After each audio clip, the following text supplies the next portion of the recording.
Hello everybody, what is going on? Steggy here with a tutorial on how to add instant replay to your streams. If you enjoyed this video, be sure to hit that sub button for more sweet vids. For this tutorial, I'm going to be using OBS Studio for Windows and the Elgato Stream Deck.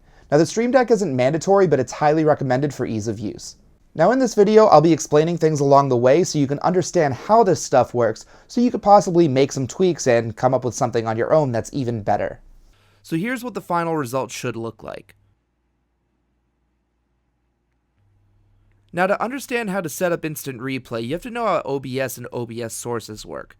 When you add a source to some encoders, they store the sources in the software's cache, so it sort of becomes one with the software. OBS, however, reads files from their absolute location on your computer after you've added them.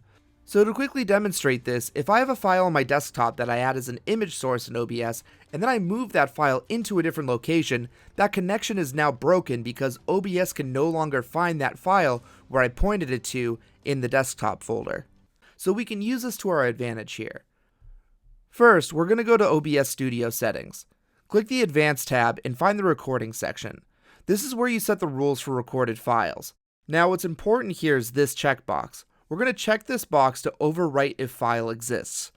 Now, if I do recordings, it will only be recording over and over again, the newest file overwriting the last. Please don't forget that you've set this option in the future so you don't accidentally overwrite important videos in the future. Now go to the Output tab here.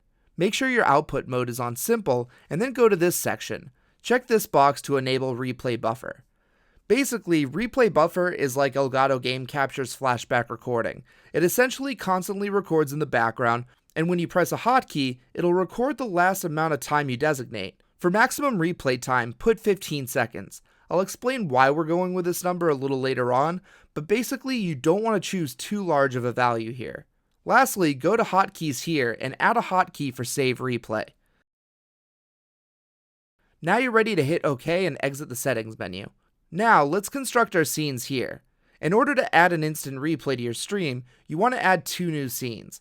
One will be called Replay Transition, and the other will be called Instant Replay. Press the hotkey you made to save a replay buffer. Now that we actually have a file in existence, in the Instant Replay scene, in the Sources panel, click Add, and then click Add Media File. Navigate to the correct directory and choose this file that you just created. Next, check this box that says Close File when inactive. Click OK and now you're all set. Now I personally like to add some graphics to this scene to designate that it's a replay. It also ups the production value a bit. Now when you switch to the scene, this media source will play, and every time we hit the Save Replay hotkey, the media source that's in this scene will refresh to the new video clip. Now let's go to the replay transition scene. So here, you want to add a video or image to use as a motion graphic transition to segue into the instant replay. I made this Elgato Gaming one the other day. I'll leave a link for it in the description in case anybody wants to use it, since I know it's a little bit hard to find these types of video clips online. So you might be asking yourself, is the replay transition scene even necessary? Well, this brings me back to the 15-second replay buffer thing. Now, when you're saving a replay buffer in OBS, your computer needs to save this file to disk, or write it to disk, and this takes time.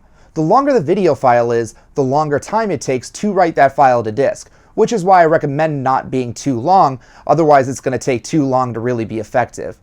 Now, if you were to just hit the Save Replay buffer and then switch directly to that instant replay scene, chances are the computer won't have had enough time to write that file to disk, and so it won't play.